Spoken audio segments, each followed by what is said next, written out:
What's up, what's up? It's time for Done Way Past Funny with your host, Sugar Ray.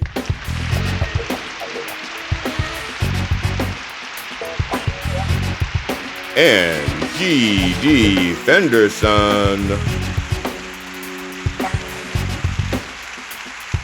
Join us as we take a look back at the first time comedians took the stage with this week's guest, Justin McDonald. It's time to get down and get dope with Done Way Past Funny.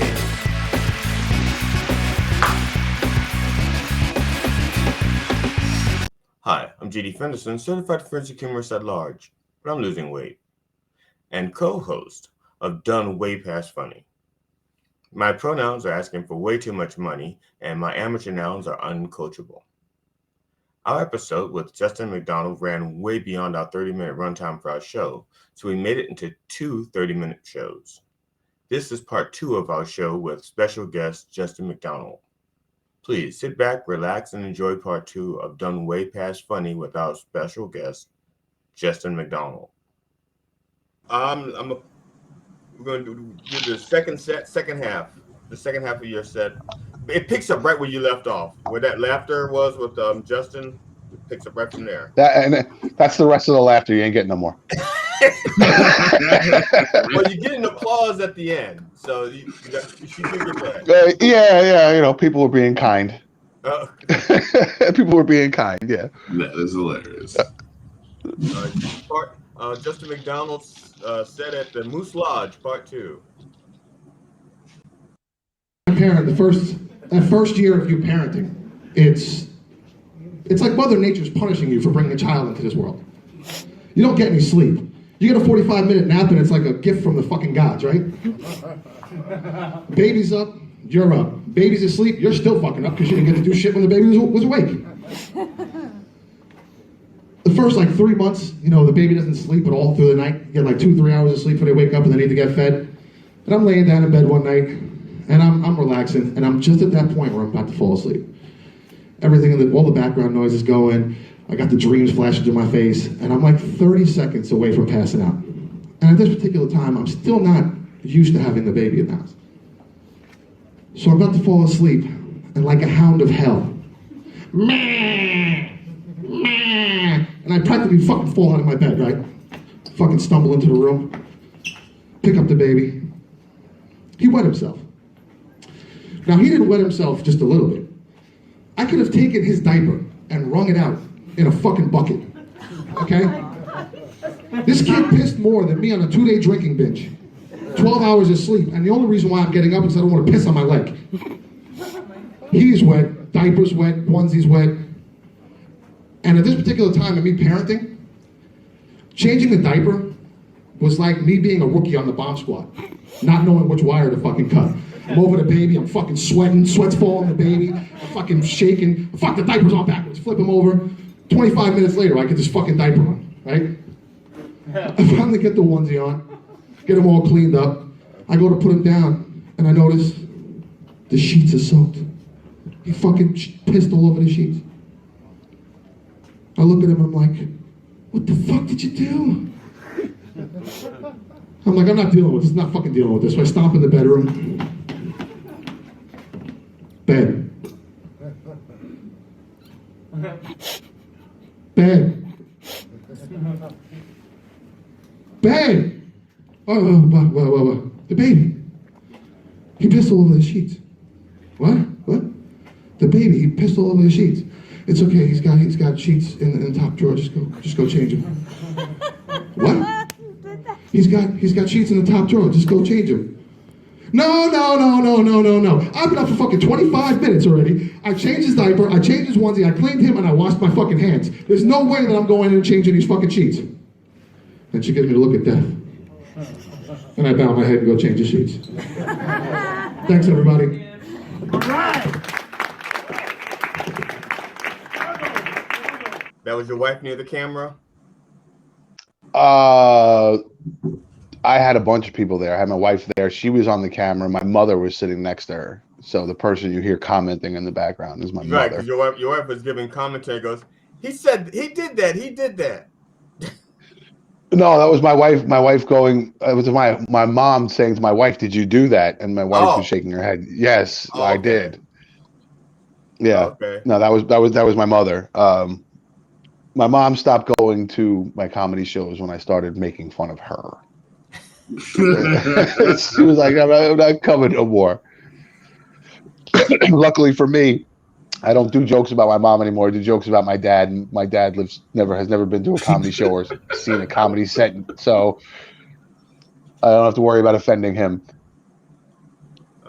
Now, you, you did you made a reference to the Bomb Squad while you were talking about changing the diaper. You compared it to the Bomb Squad, and Oh, yeah. I really thought that was you could have gone a little bit further with it, in the sense that, I'm sure you've seen this now, having with having a son for as long as you did, that whenever you change the diaper, whenever that diaper is off, you risk getting pissed on.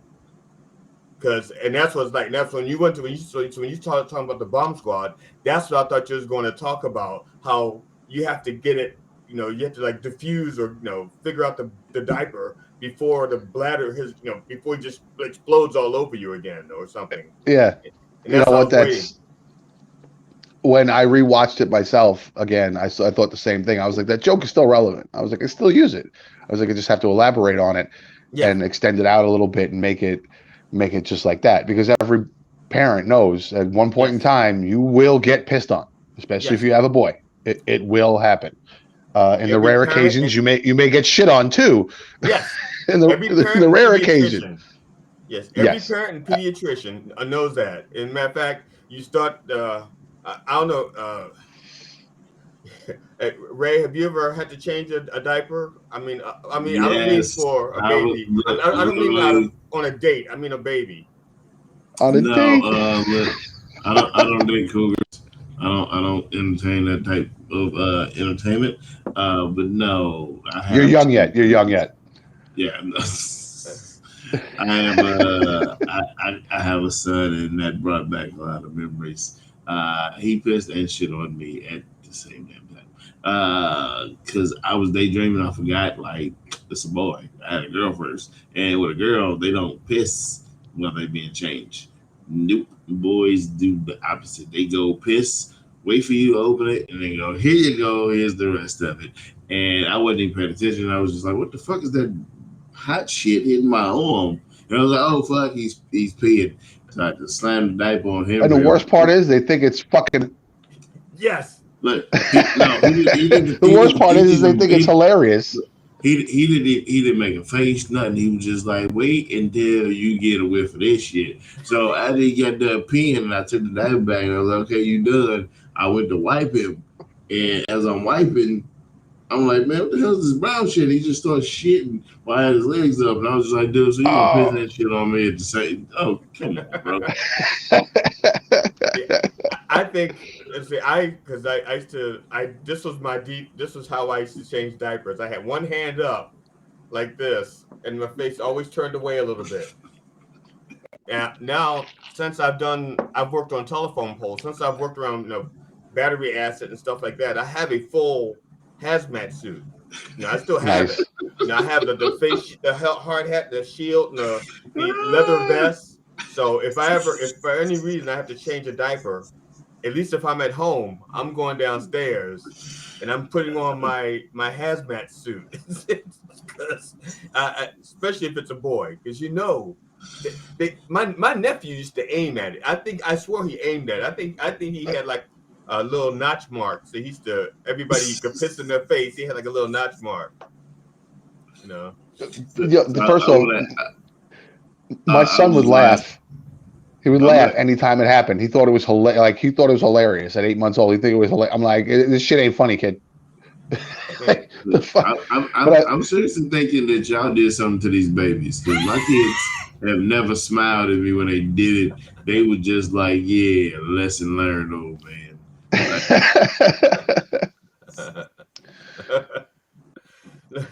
Well, I was just so you agree about the bomb squad thing? Yeah, that's yeah, yeah, yeah, yeah.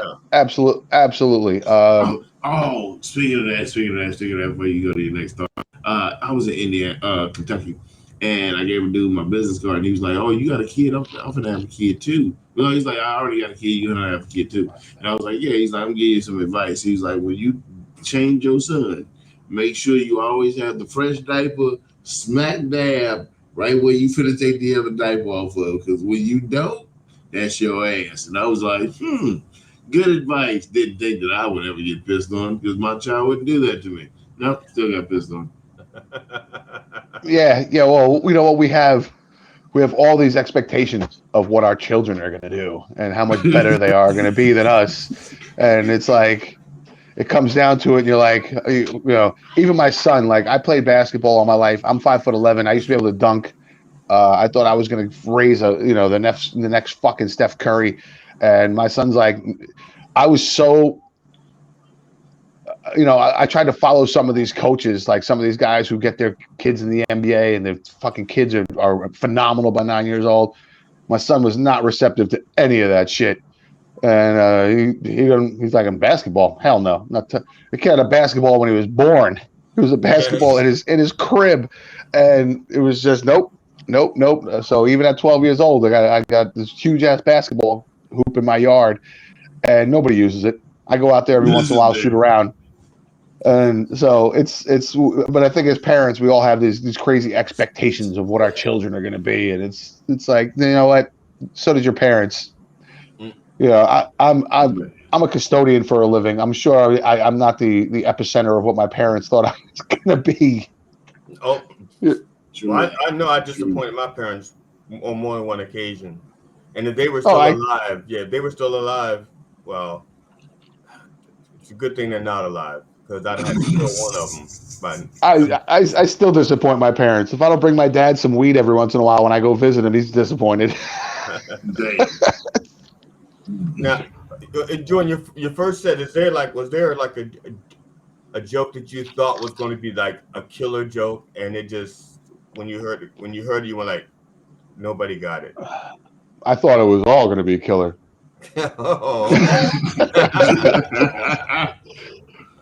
Shit, I thought I was the next fucking Bill Burr or something. I was like, yeah, I got this, no problem. And you know what? Even when I got off stage, I felt good.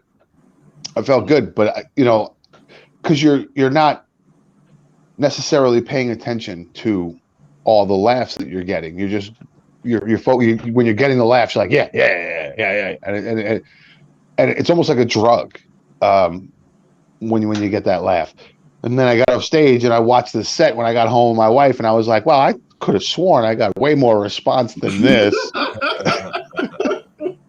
So did you look at somebody and they smiled and you just counted that as a laugh? It's like, that's a laugh, right? I saw their teeth. Well, that's a laugh, right? A lot of times I don't laugh. I just smile when I see shit's funny. So yeah, to me, I'm like, all right, I got a smile, so that's a laugh. That counts. I'm gonna put that on the scoreboard. There's 2 points right there. I hate that. There was I was doing a show, and there was a guy sitting all the way in the back, and he wasn't laughing. He had his arms crossed, and he was doing this. At the end of a joke, he'd go. Yeah. He liked it. Yeah, that was he liked it. And I know he liked I know there was one joke that I just know he loved it because he did this. He went, "That's funny," and put his arms back. You know what? That's a fucking win. I don't care. Sorry, I don't. I'm from New York. I have the worst language. I'm from New York. We curse. We have the worst language. So I apologize. But that's a win. That's a win. Somebody points at you and gives you the wink. Yeah, all right, cool. I'll take that. I don't necessarily need to laugh. I'll take that. Now I did a show at a senior retirement center. You know, everybody was like, oh, okay. You ever done one of those, Ray? No. It's a different animal. Yeah. There was one lady. Now, it was the first time I'd ever done a senior center, and they asked me to do an hour. I said okay. I prepared an hour. What I did not know, I did my set, and I assumed that they being senior citizens that I'd have to alter my set a little bit. But what I didn't realize is that after 30 minutes, they zone out. Like 2/3 of the audience is gone after 30 minutes. No matter how funny you are, their attention span is like 30 minutes, done. I want to go back to my room. Why am I here? Take me back. Take me back. I want to go back now. But there was one lady, there was like 130 audience was there with me for the whole hour, laughing the whole hour. And there was one lady, she was like grinning and she was like this, doing this the whole hour. And so after the set was over with, I was talking to the people, and I was talking to the lady who actually hired me. And I said, there was one lady, she was in the back, she was really getting into it. And she goes, oh, that was Georgette. I said, yeah. She was like nodding and laughing. She goes, no, that's just what she does. So I had something similar. I did. It was an old age home, and there was a few of us coming. We were actually coming to one of our comic friends who was a little older, had some health issues, and he ended up in this rehabilitation place, and that's where he was staying. And he was like, if you guys could come down and do a comedy show for me, that'd be great. And we did it. And one of the comics that came with us played the guitar. So he put the guitar on the stage, and I was one of the first comics to come up, and I'm coming up, I'm doing my joke. And the one thing I noticed about senior citizens, they love dirty jokes. Yes. They've seen it all. They've heard it all. They don't give a shit. Like we were told, don't curse, don't do this. I come out fucking cursing and doing everything, and they love it. But there's one lady, I guess, she has Alzheimer's or whatever it is. And about 3 minutes into my set, she looks at me and she goes, when are you going to play that guitar? I was like, that's not my guitar. That's another comic's guitar. He's going to play it in a little bit. I don't play any musical instruments. And I get back into my set. And about 2 minutes later, she's like, I'm still waiting for you to play that fucking guitar. Now I play the guitar on my longer sets. My finale is usually a song parody on my guitar. And what I learned to do is I have to hide the guitar somewhere, because if it's on the stage, people will start saying, "Play the guitar, play the guitar, play the guitar, play the guitar." And so I have to like lay down the guitar and hide it so that people do not know it's there. Whenever I paid people to open for me, I will only get people who, as far as I am concerned, that can headline. I want people who I think as good as I am or better. And the problem is, if they think they're better than me, they feel insulted opening for me, and so they don't do their best. As opposed to, they should go like, well, I'm better than him. I'm going to show him how much better I am. And yeah, fine. I don't mind working for my money. Be funnier than me if you can. That's not, to me, it's about giving the audience the best show they can have. But that's what every season, good comic, great comic that you'll ever listen to. I don't know if you listen to a lot of podcasts, but if you listen to comics, they'll say they bring guys out that are killers. Yeah. Where sometimes they come out and they start doing their jokes, and the opener crushed it so bad that they got to actually step their game up. That's what it should be. If you're you shouldn't treat comedy. You should treat comedy like you treat anything else. It's still a competition, even though you don't have to be competitive with the person next to you, because there's enough people in the world for everybody to have fans. My wife has been to like 90% of my shows. A lot of the jokes are about her, and she still sits there and takes it. And a lot of times I'll be like, that's my wife right there. Everybody give her a round of applause for being such a good sport, and that's a part of the fun, because she's getting paid too. So it's like the guy that had a stripper girlfriend and he's in the back throwing mad money, but he knows at the end of the day it's all coming back to him, so he doesn't care how much he throws. That's exactly what she's doing. She's like, yes, tell all the jokes, baby. I'm gonna spend all the money. Gonna give me a new car. now give me $20 for some drinks. Yeah. I do throw in new stuff for my wife, because my wife has heard.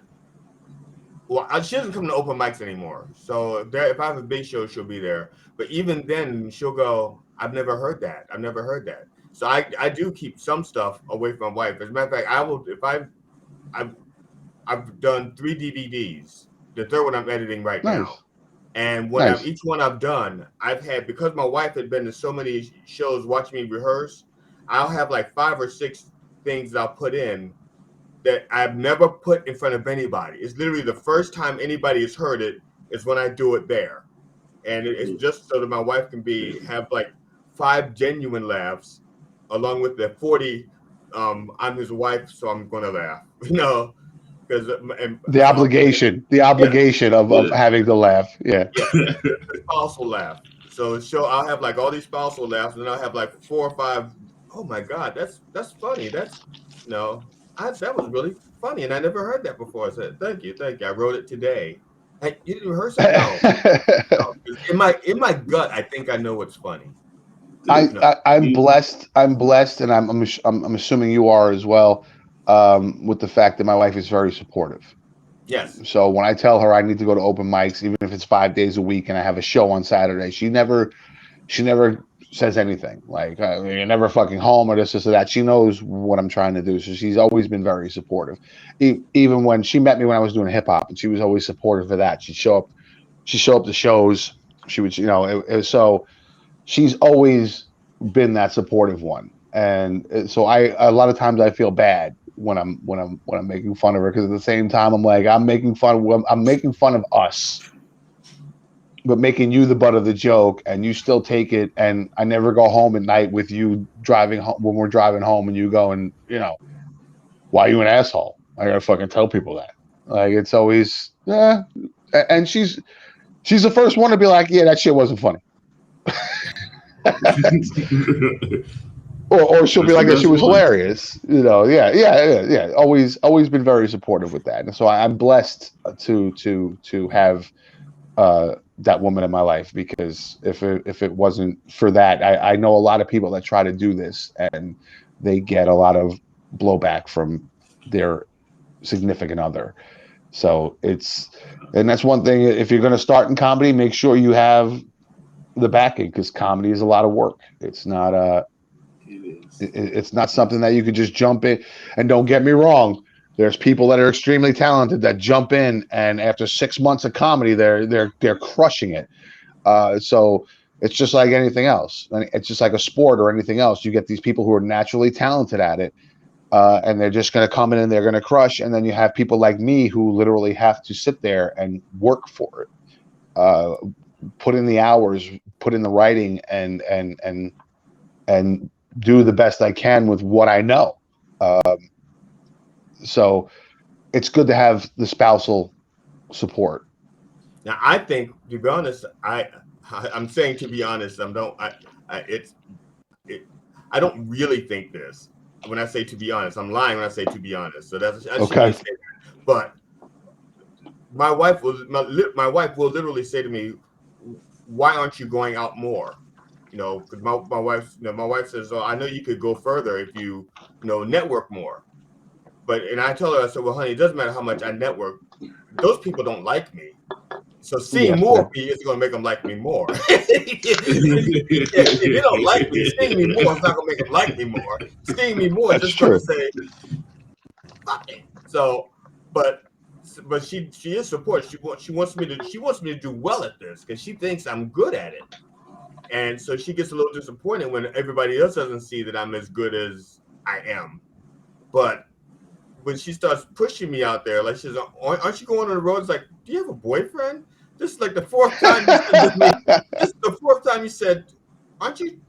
You should do that show in Vegas. You should do that show in Iowa. You should do that show in Georgia." It's like, honey, you got a boyfriend? Because I don't know many women is going to tell their man to leave. Go ahead. I'll take care of the kids and the cleaning and the cooking. No problem. It's like, no, you have ulterior motives here. The fuck is going on? She's like a free weekend. Go make everybody laugh, baby. I love you. I'm finna put my feet up. I ain't gotta worry about his ass. Yeah, I don't mind her putting her feet up. I don't want her putting her legs up. There you go. There you go. That's fair. It's fair. It's like, baby, I got cameras in the house. Listen, we've been doing this for like 6 years now. Who can be? Yeah, going on 7. 7. Okay. Is there anybody that could be sitting in the audience that'll make you nervous?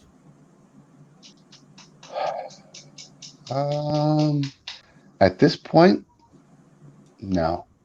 I mean, well, I guess if there was somebody that was in the industry that had made it, if Kevin Hart was sitting in the audience, I'd probably be like, fuck. Would you rather somebody funny be in the audience watching you? Why Kevin Hart? No. Well, you shouldn't be punching down like that. You should want somebody good. No, Damn. I always liked Kevin Hart, but the fact that he's in fucking Jumanji 2, Capital One, where's Kevin with the fucking like the newest one that he did? I'm like, why are you in this commercial, bro? Like, come on, like you don't need to do this. right. You're making yourself a commodity instead of being an oddity. Like Chappelle's an oddity. After his breakdown after the Chappelle show, he kind of disappeared for a bit. Yeah. And when he came back, he was just as fucking funny as when he left, if not funnier. So to watch him do a special is like it's like, oh shit, all right, awesome. But like I'm not looking forward to a Kevin Hart special. I see you everywhere. Get the fuck out of here. You're like the Mark Wahlberg of comedy. Stop.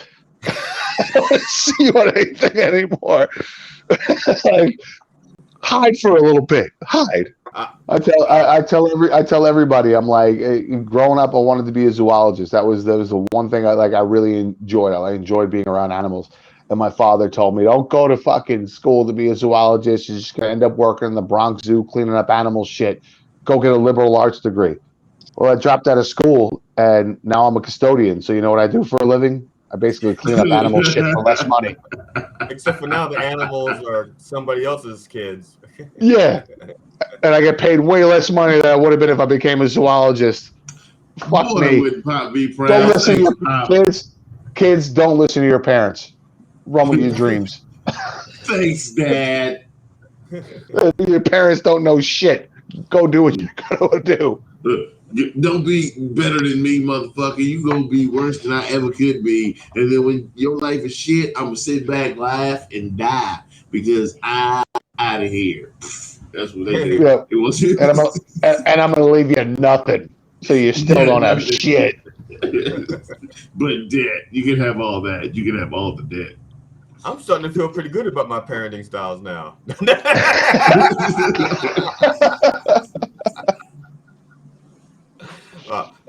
Justin, I appreciate you doing this with us, man. I appreciate you guys having me. I really do. Risking your reputation with us newcomers. I got no fucking reputation. I'm the reputation of the fucking comic that's always an asshole. So to let people know how they can get in touch with you, just so that we can have some kind of a wrap up, because we've been talking like 90 minutes, so this is gonna be like 2 30-minute segments. So, awesome. I appreciate that shit. So so you can reach me at Facebook, obviously Justin McDonald. You can reach me on TikTok, Justin the letter N struggle. You can get me at jmichaelcomedy@gmail.com. You can pretty much, the only thing I'm not on is fucking Twitter. Everything else, if you look up Justin McDonald Comedy on Instagram, it'll pop up. So and if you just Google struggle PCU, everything will pop up, my entire profile. So it's anything like that. But yeah, mainly I'm on Facebook or TikTok. Hit me up there. Why not Twitter? I was on Twitter for a while. I got a new phone. I couldn't remember my fucking password. I didn't feel like starting over.